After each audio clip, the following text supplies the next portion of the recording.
Good morning, y'all, and welcome back to the channel. Welcome back. And would you look at this?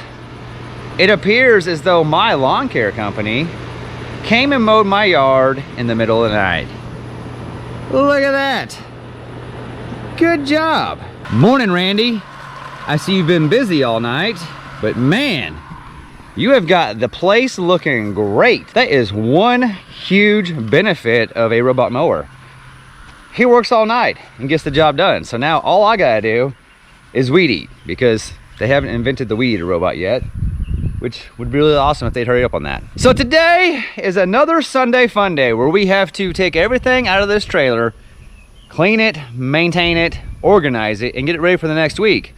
But instead of just doing those chores like I did last time, I decided today, while I do all this, and you guys help me, I'm gonna answer some of the questions that I've been getting over the last couple of months. Some, they get asked over and over again, and some you guys put up on a post I recently did. So today I'm gonna do my best to answer all those questions. Bye, dude. Get it.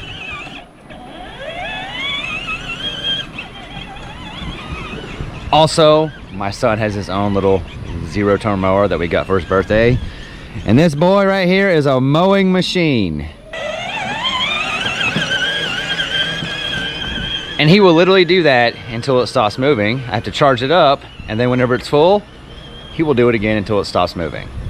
He loves that thing. He did say, why is mine not blue? And I said, I don't know, bub. They don't sell blue ones like yours. So maybe we might have to paint it blue. But man, that is a pretty sweet toy. The number one question I get every single week since I started making these videos about my lawn care company is, how do you get customers? Well, getting customers is actually a lot easier than you might think. So when I first started out, when I was very little, like 12, 13, and 14, getting customers was super easy. You just got your lawnmower and went and knocked on every single door in your neighborhood, and because you're a kid and because they don't see kids doing work, it's actually very easy to get customers. As an adult, that changes a little bit because you're not supposed to knock on doors as an adult, but nonetheless, if they see people out working, it's pretty easy to find business. All you gotta do is be seen.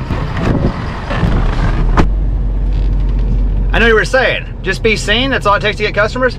Just be seen the right way, and let me explain. And by being seen the right way, this right here is the right way. This wrap right here is responsible for more business than I can count. Because guess what? When you're working, there's a giant billboard parked in front of where you're working on how to contact you if you're interested in that kind of work. Hey bub, what you doing? Taking a break? You almost done mowing?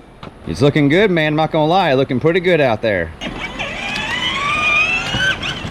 This right here is the best bang for your buck as far as getting customers. We don't put these everywhere. We do these around all the yards we're already currently mowing.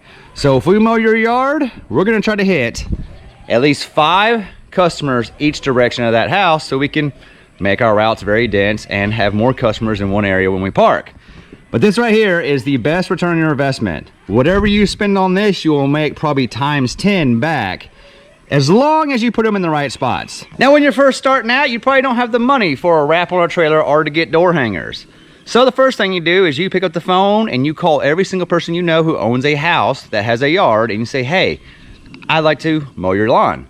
And for the most part, all your close family and friends will let you mow the yard, which puts your equipment and yourself in front of people that can see that, oh, that guy offers that kind of service. The more you're out mowing, the more you're seen, the more likely it is you're gonna find more customers. Like for example, when we don't have any customers or we're done for the day, we don't just go home.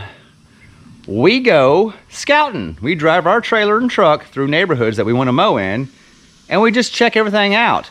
But what it does is it puts this trailer and this logo in front of people who may potentially pick up the phone and call you and get a job.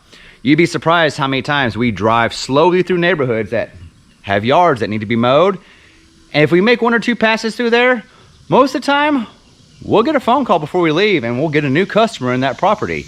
And then once we're in there, we do the door hanger trick. And then the more they see you, the more they know that you're supposed to be there. And eventually, that's how you get your foot in the door in a new area. You just have to be seen. And that's really how you get customers. You have to be out there, you have to be seen, they have to know that's what you do. And most of all, you have to look professional. If you look professional and you're a hard worker and you're always on time and you always do what you say you're gonna do, getting customers is actually the easiest part of owning a lawn care company. Which brings me to my next question I get all the time. Why an enclosed trailer over an open trailer? And that's a very good question, a very good question. Hey bub, good job.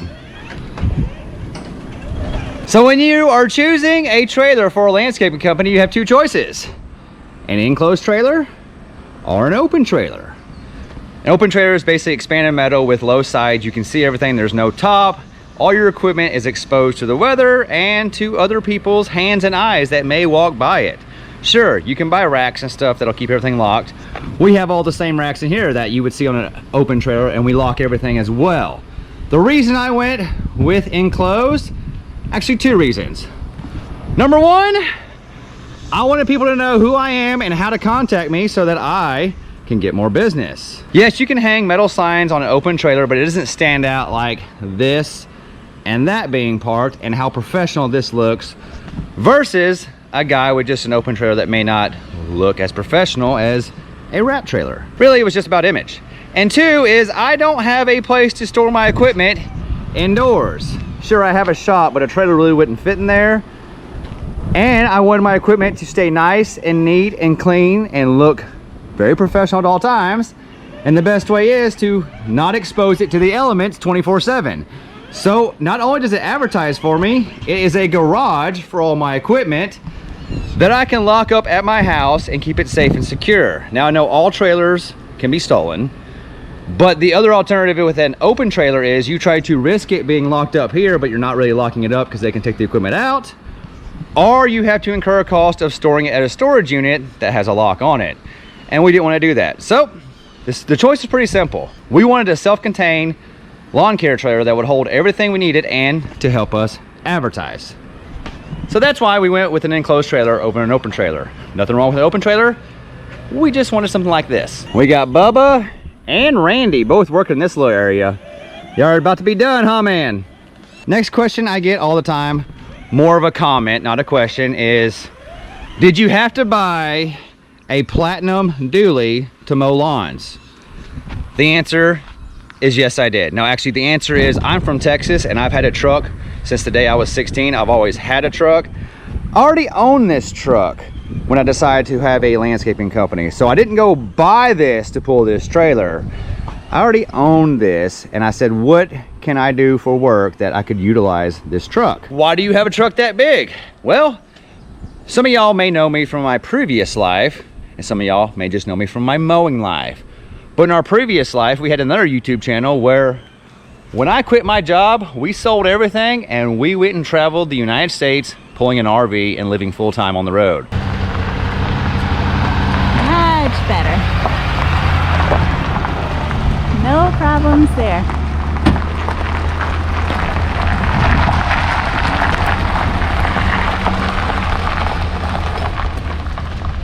Which is why we had this giant black dually right here, because we pulled a 20,000 pound RV for 3 years with our family living in it full time, seeing the United States. So no, you don't need a dually to mow lawns, but dang does it sure look good mowing lawns in a dually. Let's get old Blue out and get her ready to go for the rest of the week.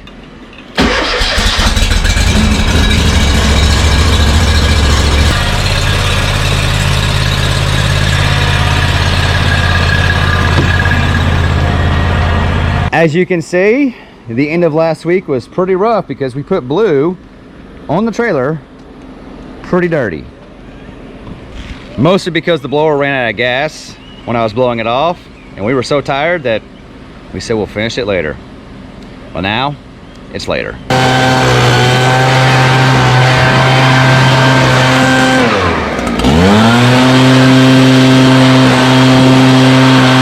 All right, man, good job. High five. All right, man, see you later.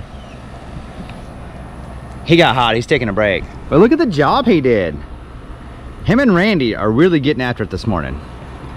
So, another question that I get all the time, and it's about mowers, is why don't I have a smaller mower? Like I have the Scag Cheetah right here, 61-inch deck.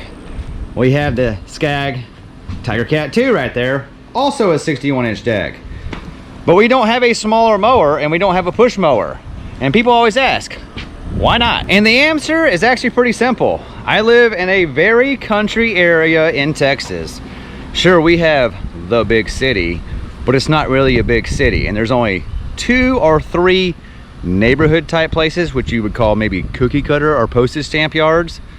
But even our neighborhoods are kind of country neighborhoods where they're like, everything is like an acre or more.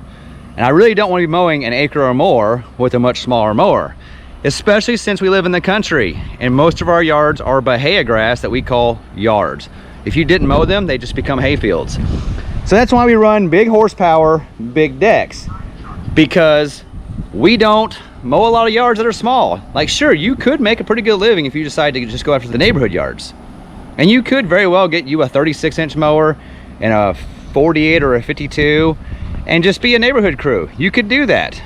But for the same amount of time, you could have a much bigger mower and make more money. Because with country properties, you don't have the flower beds, you don't have the sidewalks and all the extra trimming things. You just have a big property with very minimal weed eating, but a lot of mowing. That's why we only have big mowers, because our motto is, if we can't fit through your gate, sorry, but we can't be your person. That's just where we draw the line.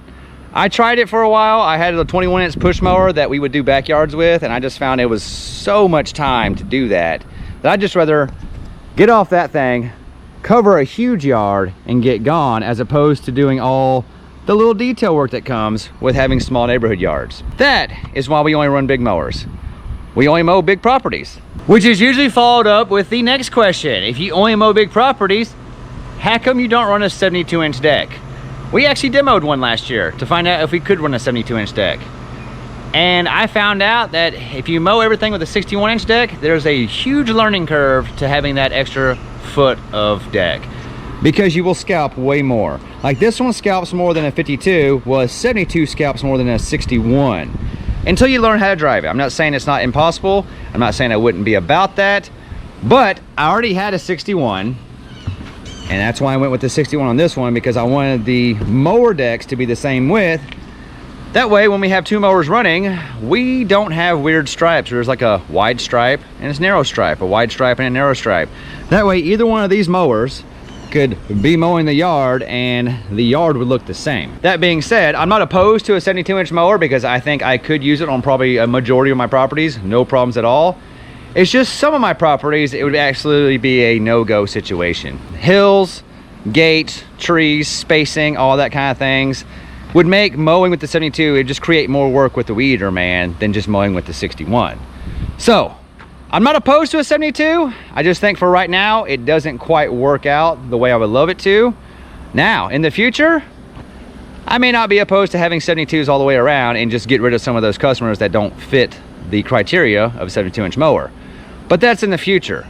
Right now, we're gonna run these 61s as long as we can. But maybe our next mower might come with a 72-inch deck. Not bad, not bad. It was a very wet week, so maybe it wasn't that dusty. Nope, still a little dusty. So how do you guys knock these out? I try to do it every morning. As you can tell, I didn't do it at the end of the day. That's just one day of dust. The next question I get is, how many customers do you have? And that one's a hard one to answer, because I think you need to change the way you think about customers. It shouldn't be a number you're chasing. You shouldn't be like, I want a goal of 100 customers. That is a terrible way to get into the landscaping business, because it's easy to get a large number of customers, but it's harder to get the right number of the right customers. And let me explain that to you. Like, I could go out and say I want to get 100 customers this week, and I would have no problem having 100 customers by the end of the week. But in order to do that, I'm probably not getting the right 100 customers, which means more than half my yards, I'd probably not be making enough money to justify doing the job. So don't look at it as like, how many customers do you have? Look at it as how much money do you need to make per day? So we try to make a certain amount of money per day. And if we get more than that, good for us. But it's never about the number of customers. Because on our Fridays, when we mow a lot of neighborhood yards, most of them are probably like half an acre, 3/4 of an acre, right there on the line of an acre, with only 2 or 3 of them being 2 or 3 acre yards. So that day we do 12 yards and we make really good money. But then on other days, we might only mow 3 yards for the day and we make more money than the day we mowed the 12 yards. So that being said, don't look at it as how many customers do you have. Look at how much money do I want to make per day? If that's your goal, then you'll go find the right customers to make that kind of money per day. When you work for yourself, you're the guy who decides how much work you do. So wouldn't you like to do all the work that you really enjoy doing, not the work that you don't enjoy doing? That's the way I look at it. If I'm gonna mow yards, I want to mow the right yards. I just don't want to mow grass. I want to mow the right grass. The grass I enjoy mowing. The grass I enjoy taking a picture of when I'm done mowing. Not the grass where every time you show up, it's just not fun to mow. It's not a great terms in terms of how often you come versus the money you make. So don't chase a number of customers. Chase how much money you want to make per day, and you'll always be happy.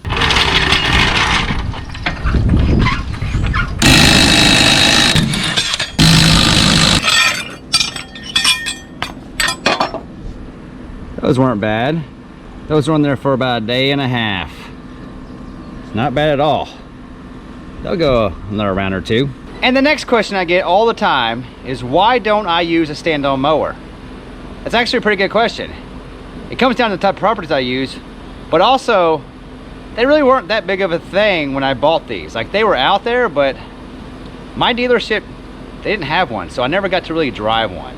Since then, I think the stand-on mower is kind of a cool idea. I don't know if I would love it for what I do, because we do mow lots of giant properties. I don't know, I'd like to stand up all the time for those. But on our neighborhood jobs, when we're getting off and on to open gates, pick up trash, do little things, the idea of a stand-on sounds awesome. Just step right off of your thing, right back on. But for those big properties where we're just sitting for an hour, hour and a half, 2 hours, I think I like to sit. I know a lot of guys say standing up changes everything for them. You're not as tired in the day. I just don't know that I want to spend that kind of money to find out. Now, if somebody let me borrow one for a day or two, maybe I might change my mind. I just don't know that I'm committed enough to go buy one to find out whether or not I want to stand all day. But nonetheless, I think they're cool mowers.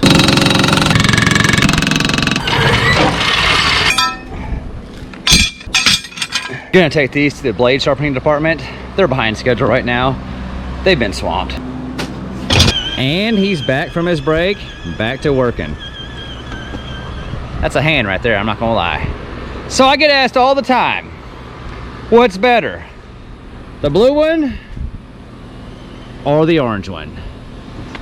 Well, at this moment, since the orange one doesn't run for more than about 2 hours, the blue one is the better one because simply it runs. But when the orange one is working, the blue one's still a little better, but they're both great machines. So the blue one is a Scag Cheetah Bluebird edition, has a 61-inch deck, comes with a 38.5 horsepower Kawasaki EFI motor, and it has no flat tires. And of course, it's blue. But it actually does the same thing as the orange ones. It's just painted blue and comes with no flat tires. And I think it looks amazing. The orange one here is our Scag Tiger Cat 2. Has a 61-inch deck, so the same deck as that one. And it has a 36 horsepower Briggs & Stratton Vanguard big block motor.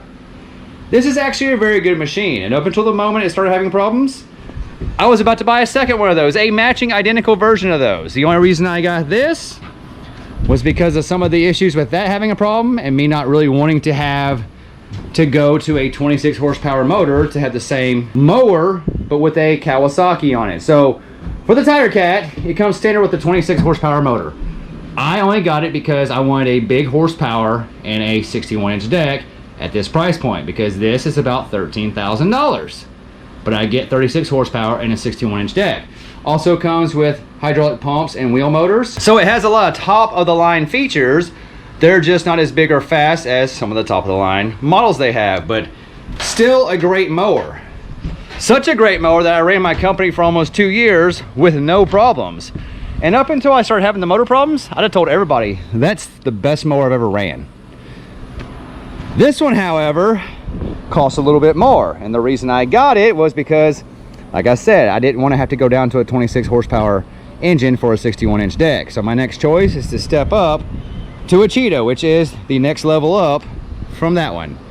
And of course, since they have a blue one, I had to get it, and that one comes with a 38.5 Kawasaki. Of course, I can also get a Vanguard on this one. That's a 40 horse. That would be much better, but as you can see with my experience with Vanguard, I wanted to get away from Briggs and Stratton. And that's why we have the blue one, because we wanted to have a high horsepower Kawasaki on a 61-inch deck, because we really enjoyed the high horsepower on that 61-inch deck. The fact that this one's blue is just icing on the cake. So, which one's better? They're both very good machines. I love that one. That's a great machine when it runs. But once you drive this one, you realize that machine is lacking some creature comforts and speed. It's mostly the speed. This is a fast machine. That one's very fast actually too. That one's really fast, but it's not fast once you drive this. This one is fast all the time. That one will mow at 12 miles an hour. This one seems to operate at 12 miles an hour all the time. So even though in the past I said there's no way a faster mower would make me faster, I was 100% wrong. A faster mower will make you faster. This one, however, does drink more gas than that one. I know people have said, but you're actually mowing more ground, so is it actually drinking more gas? I'm just going by the hours of the day and the amount of yards that we cover. So when I run a 12-hour day and I cover X amount of yards with that one, I can run almost all 12 hours without filling that thing up. If I fill it first thing in the morning, it will be mowing at the end of the day without putting more fuel in it. Same yards, same amount of hours we're working, but maybe less time the mower is actually running. This thing will not finish the day without having to be topped off again. That one holds 9, this one holds 13. So that tells you right there, in a 12-hour day, that one will basically run on 9 gallons of gas. In a 12-hour day, this one will not run on 13, it needs a little more. But that blue machine sure is fun to drive. And since we're talking about the orange one, that guy right there, let's talk about why is it still in the trailer?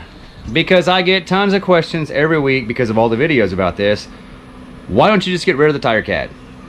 And that's a perfectly good question, because I've told you the blue one's better. Why not have 2 blue ones? Well, it's not so simple. You see, the Tiger Cat right here is a mower that is still under warranty, meaning it's still covered by the dealer and Scag and Briggs and Stratton to be an operating mower for me, because Scag offers a 2-year unlimited hour warranty. Well, about 20 months into that warranty and about 630 hours, this thing just stopped running. And I'll spare you the details, but it runs, it gets hot, it melts the heads. The heads no longer have compression, which means they won't pump fuel. They don't pump fuel, it doesn't run without choke on. When it doesn't run without choke on, it has about 12 horsepower instead of 36. And then they had to put new heads on it, and it keeps running. So they've replaced the heads 6 times, and we have had 2 new motors put on it, and it still doesn't run. Why do I still have it? Well, because I still have a note on it. So I bought this mower with a 4-year 0% financing, which means I expect it to last at least 4 years of payments before it dies. I especially expect it to act more than 630 hours before it dies as well. And since my dealer seems to think that they're just gonna stall me until the warranty runs out and it'll be my problem, that's why I make these videos, because when you say it out loud, it sounds pretty ridiculous that you would just keep throwing the same parts at it, hoping that a time frame comes by and it's no longer your problem. So that's why I don't get rid of it, because I still owe money on it, and it's still a very brand new machine. 630 hours is nothing. These things should last 15 to 1800 hours using commercially. So yes, I expect there to be problems, but not when it's still under warranty.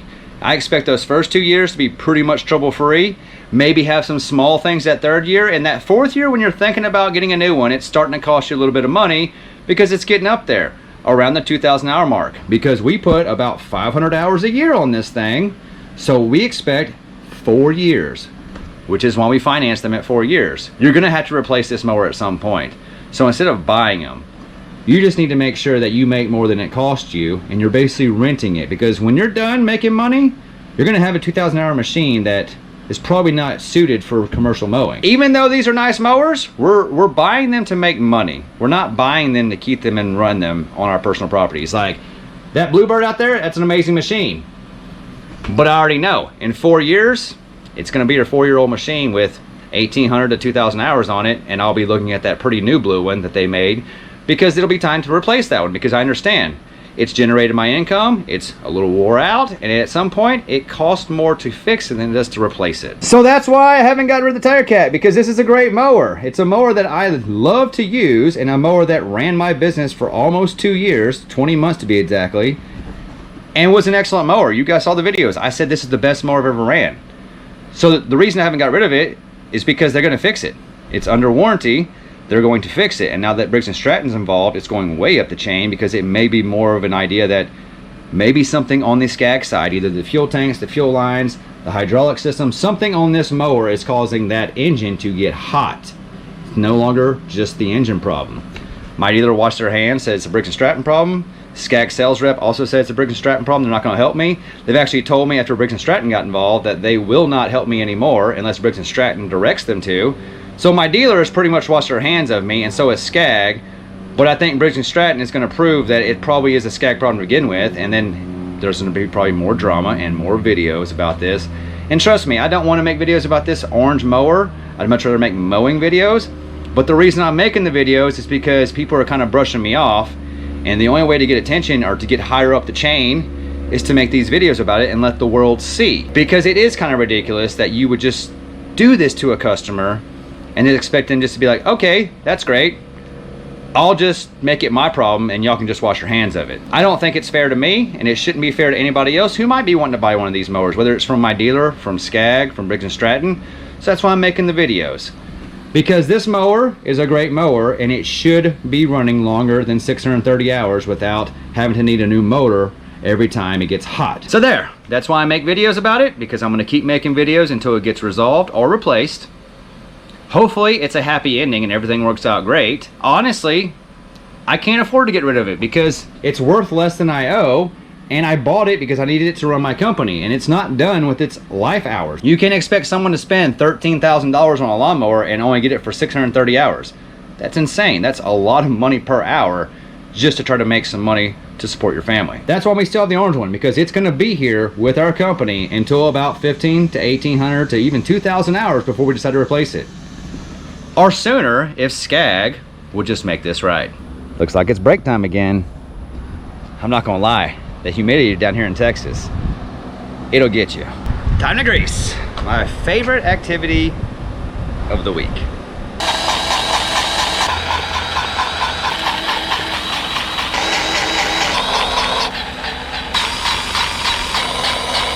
That's done, at least for another week. And I'm actually not gonna wash it today. Mostly because I'm really hot, and mostly because it's rained all week. So it doesn't matter how nice it is, tomorrow morning at about 13 seconds into the day, it's gonna be covered in wet grass and possibly mud again. So not gonna wash it today because it's gonna be just as bad in about 3 minutes after we start tomorrow. So the next question I get all the time: how hard is it to work for yourself? And I will say it's extremely hard, but not in the ways that you would think. The work part is actually the easiest part. Having the trailer, having the equipment, having all this cool stuff, that's the easy part. Doing the work and doing the work efficiently and finding the right help has been the hardest part for me. It's not me. I can do the work. I can own this stuff. I can do the work. I can go mow yards all day long. That's easy. It's finding people that can help you do it and being able to pay them enough that they want to help you do it and they want to grow with you and they want to be a part of what you're trying to build. Finding good people and being able to take care of them is the hardest part. I have a great employee right now. Is he going to work out long term? I don't know. But right now, he's a great employee. I do my best to pay him better than he could ever make doing anything else. He's also very young. So I have a 19-year-old that just got out of high school that's part of the family. He gets paid a ton of money for what he's doing, and he gets to basically work outside and do things very differently than his friends. Will that last forever? I don't know, but right now it's working out pretty good. But it's also the thing I found is the hardest thing to do. When you have something for yourself, that's easy. When you bring somebody else in, that's the hard part, because you're trying to maintain the standard, the speed, the efficiency. Because honestly, the reason you bring somebody on is because you want to be able to do more of this than you can do by yourself. Well, I found that Bringing someone else on doesn't make you twice as fast. It makes you a little faster, but not twice as fast. Meaning, if I can mow 6 yards by myself a day, it does not mean that we can mow 12 if there's 2 of us. It means we can probably mow 9 if there's 2 of us to maintain the standard, the speed, and the quality that we want. So yeah, having cool mowers, having a trailer full of equipment, having a nice trailer, having all this, and mowing lawns is easy. Getting customers is easy. Doing a great job is easy. Growing and getting bigger than you can be by yourself, that's the skill right there. That's the real challenge. How can I do all this the same way I'm doing it by myself with more people involved and get them to do the same thing I'm doing and to treat it as though it's theirs? That's the real challenge. And that's the difference. Do you work for yourself or are you trying to become a business? Right now, I work for myself with an employee, but I'm on my way to trying to become a business. But the biggest thing is setting up the culture and convincing everyone that works for you, that's a part of your team, to do it the same way you would do it, even though they don't have any ownership in the company. That's the tough part. Finding enough work for not only you, but support other people that are helping you grow your company.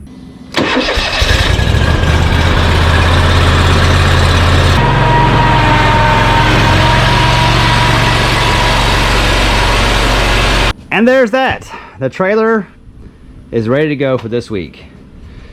And it's gonna be another long, hot week with some rain that ruins any sort of schedule that we might have in place.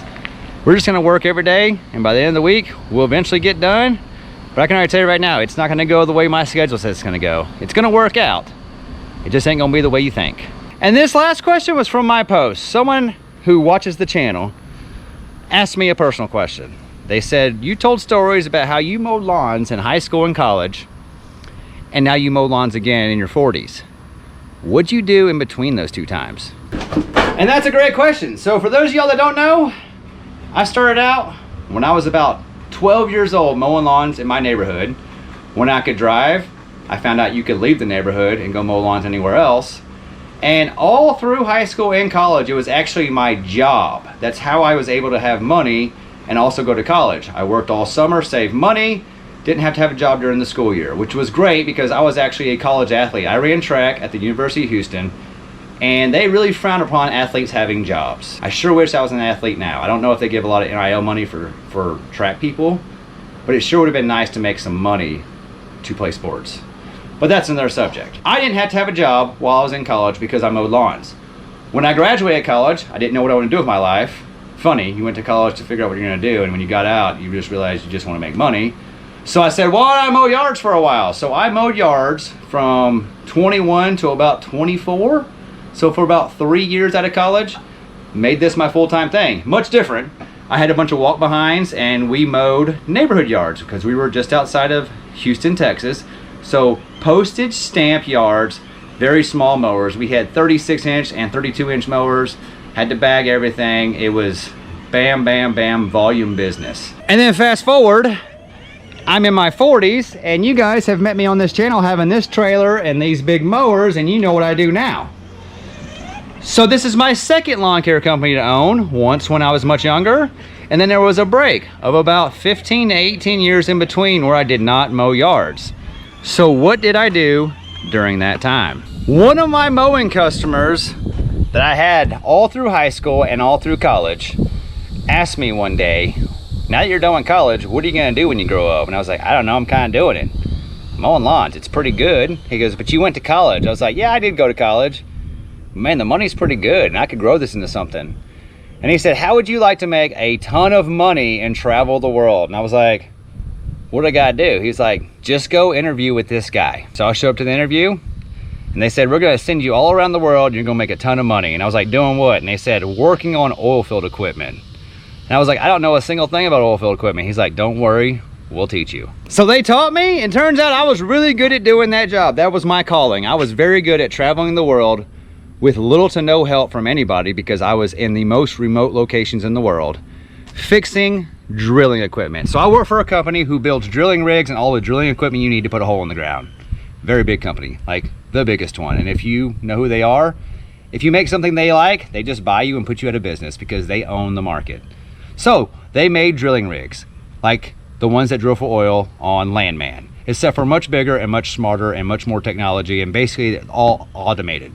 They also built the giant ones offshore, the big drilling ships and the semi-submersible rigs, which is where I spent most of my time in the ocean working on giant drill ships. And I loved it, loved every minute of it. Got to see the world. I've seen every continent and just about every drilling area in the entire world. I never made it to the North Slope, but I went everywhere else. So why did I quit that job? Well, because I worked for almost 15 years over more than 300 days away from home. And while the money was amazing, I mean, the money was excellent. It's probably the majority of the reason why I stayed as long as I did.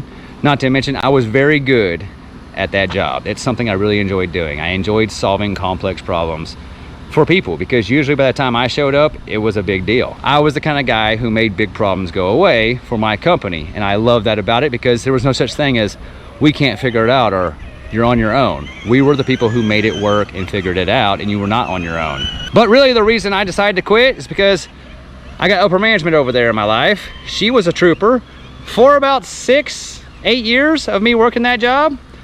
And then we started to have these little things show up in our life. He wasn't here yet, but our first one showed up, and it made it hard for me to leave. And then when the second one showed up, it got real hard to leave, because the first one started having enough personality about her that she started to miss you when you were gone. And remember, I was gone 300+ days a year, every single year. And I got to thinking, I don't want to have these little humans in my life and not be a part of their life, because I wouldn't be here right now for this. I'd be getting a video sent to me through an email that may or may not load because I'm in the ocean on ocean internet. So I made the choice one day that the only way I could quit my job is if we sold everything we had, because we had a very nice house on a lake. It was our retirement home that we bought that we were going to pay off, and then when I got done working in the oil field, we would already have our retirement home. So my wife looked at me and said, I would love to have you home more. So we sold everything we owned and we bought an RV, and we started traveling. And then we started making YouTube videos. And for 3 years, we traveled full time with that truck right there and this giant Grand Design Momentum 45-foot toy hauler and all 3 of our kids, and we showed them the United States. And really, it was supposed to be a 1-year plan. We were gonna go travel in the RV, see the country, and decide what we want to do next in our life, because we just did a master reset. We quit our jobs after 15 years, sold everything, and now we're just resetting our life to be better parents. Fortunately enough for us, YouTube started paying us just enough money. We were able to travel almost for free for the last 2 years of that. And then we decided it's time to settle down, so we chose my wife's hometown, where her whole family lives here, because we didn't want to go back to the Houston area because we're not really city people. So we settled down and got rid of the RV. We had this house here. I bought that trailer. We used that truck. And now you guys watch my life here, mowing lawns in a little East Texas country town. And it's so awesome to have some of you guys watch this. When I first started filming videos, I said no one's ever gonna watch this. And then I realized there are people that will watch. And it's interesting to see that there's people that will watch me in my life. They'll talk to me every week. And it's pretty awesome, because if you guys weren't there, I probably would just stop filming, because if no one's watching, what's the point of doing it? So I do it. I do it for you guys. I do it for them because I can film videos. I can hang out with Bubba and watch him mow with his mower. Hey dude, you hot? You want your seatbelt off? They get in the way, don't they? But yeah, I'd miss out on all this if I kept doing that job. So that's what I did between mowing. Lawn mowing brought me to the oil field, and the oil field kind of led me back to lawn mowing. That's my questions for the week, and I appreciate you guys asking them, and maybe we'll do this more often. So if you have any more questions you want to know, hit them in the comments, and if we get enough, maybe we'll do this more often. Anyway guys, thanks for watching. We love you, and we'll see you in the next one.